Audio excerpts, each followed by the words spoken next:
Everyone, this is a PSA to not be like us. We are not the prime example of what a foster family should be doing, and I'm gonna tell you why.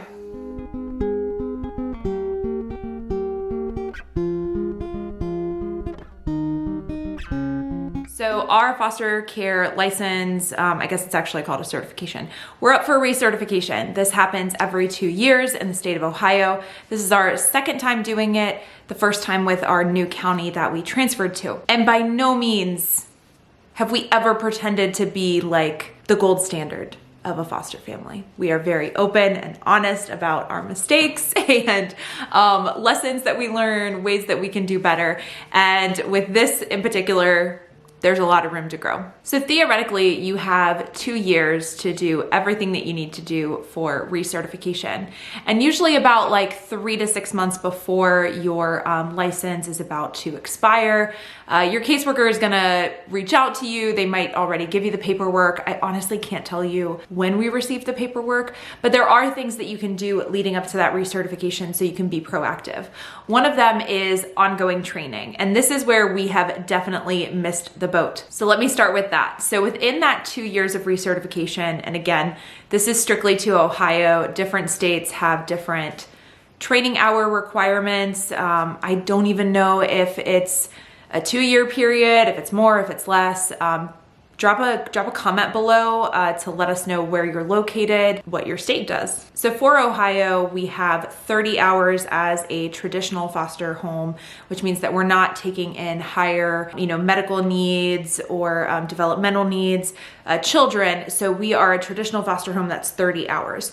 If you take in children who, exhibit some of those like higher needs, you'll need additional training hours. But you have a full 2 years to hit that number. So be proactive, be super proactive. Make sure that you are just kind of peppering them throughout the 2 years. Do not wait till the last minute. We're in a position where our license is going to expire at the beginning of February. We're in December right now, and there's not a lot of trainings being offered. So we have limited selection. For Ohio, you can do half of your hours as a self-directed course, and then half of your hours have to be either virtual with an instructor or in person with an instructor. I'm lucky because I have attended some conferences. I've been involved with a nonprofit where I was presenting at conferences and attending different sessions. And so I have my 15 hours of like in-person completed. So I'm good there. I do need to take self-directed courses, which is actually kind of funny because that's my job, is to build trainings for caseworkers, foster families, caregivers in the state of Ohio. And yet I still have to go through trainings myself, even though I'm with this content all day, every day. Also for our state, even though I work for the organization that's putting trainings together specific to foster caregivers, caregiver training is not usually the priority. The priority is making sure the trainings for caseworkers, supervisors, assessors, the professionals are really, really locked up and tight, and they, have self-directed options, they have in-person options, that sort of thing. So I'm the first to admit that our caregiver resources from the state of Ohio, not the best, not the best. But what's great is that there are third-party places that supplement this. I'm actually looking at Foster Parent College. Our county is getting us a free license or like login so that we can take self-directed courses there for free, no charge, and we'll get credit for those. Also, there's a foster club, and honestly, this is kind of my goal, is with the website, Be the Village Community. Eventually I want to get it to the point where I'm building self-directed courses for caregivers, primary family, foster kinship, community. I want to be putting resources out there that are super beneficial and that people can take and get credit for. That's actually my goal in 2023, is to start to identify different grant opportunities to build out these trainings. But anyway, more to come on that later. But right now, I think John only has like a few hours logged. And so he we've got to get on the training. And then there's paperwork, and the paperwork isn't too difficult. Like in one night, we got through it all. But here's where my big mistake was. I knew that we had to turn in all this paperwork by December 5th, which was a Monday. I waited until the weekend and I started going through it, and I was like, oh great, just let me check off all these boxes, sign all these papers. And then I remembered that recertification is not just documentation. It is getting your doctor to sign off on a medical waiver. If you have children in the home, they need immunization records. And so I started to panic. And I'm sitting there and I'm like, oh my gosh, this is due on Monday. If you turn it in late, then you risk possibly losing your license. They might not be able to process things in time.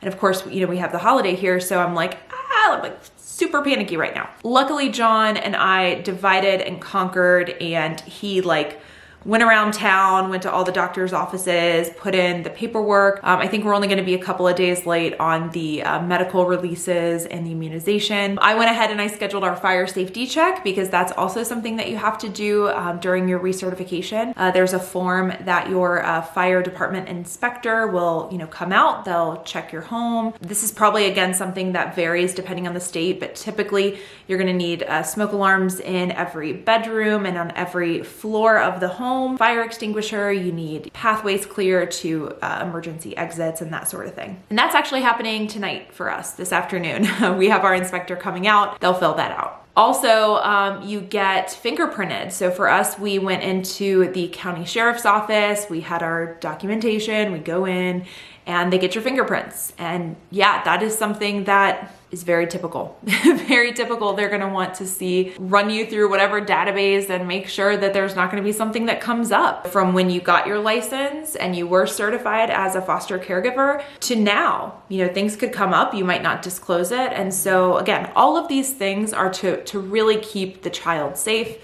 to verify that your home and your family are safe. And kind of on a similar vein as that, filling out this paperwork, you're giving them a lot of information. They're asking questions about our life insurance policy, what our kids' life insurance looks like.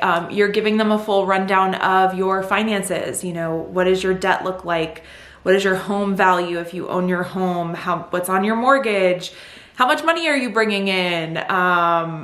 How much are your utilities? And these questions specific around money, I'm not exactly sure. The life insurance, I don't see how that pertains to children who are staying with you, unless they just want to check and make sure that you're being responsible. I really don't know. Again, if somebody has insight, feel free to drop it in the comments. But when it comes to the financial part, it is important to make sure that you're secure, you're financially secure. The reality is some people will try to make money off of being a foster caregiver. We know that if you are caring for the child and you're not taking in so many kids into your home, it's really not possible.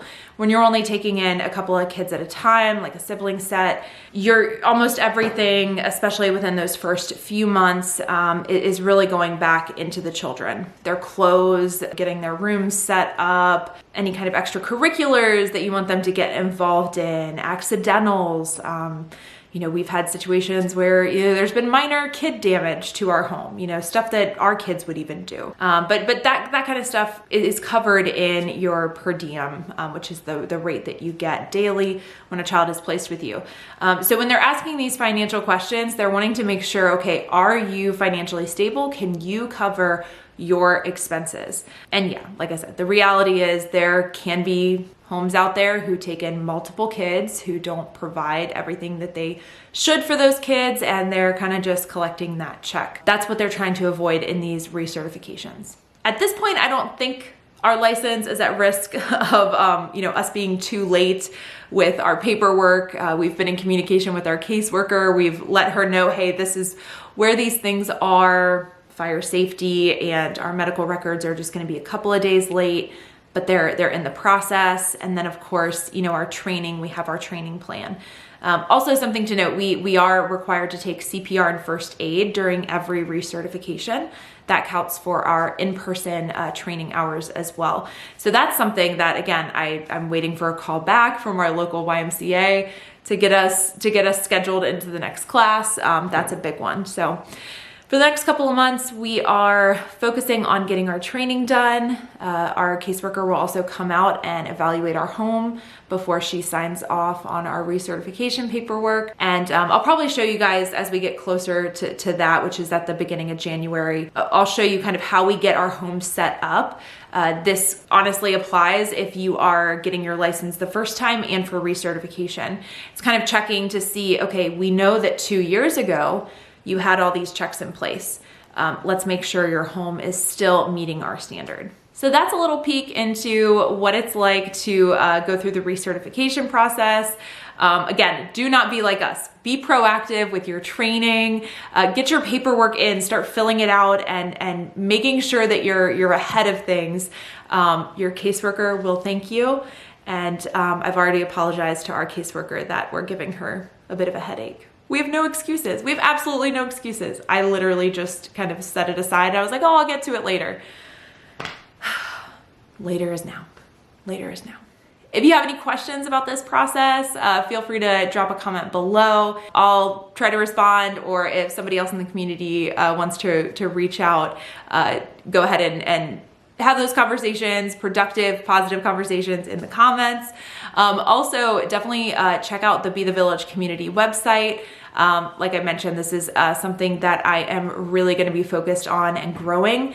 Also, I'm going to be starting to collect foster care stories, child welfare stories. So if you are involved in foster care in any way, I'm going to be reaching out and seeing if you have uplifting stories that you want to share, lessons learned, stories that are going to inspire others in this work. So I'm really, really excited about that. It's going to be all compiled into a book. Hopefully that'll be early in this next year. I wanted to get it out before the holidays, but it just wasn't realistic. So my goal is within the next few months to get that really locked in. So get excited. I would love to hear your guys' stories and yeah, let's just keep being the village. That sounded really corny. That always sounds corny to me, but I mean, here we are. Here we are. Be the village, everybody.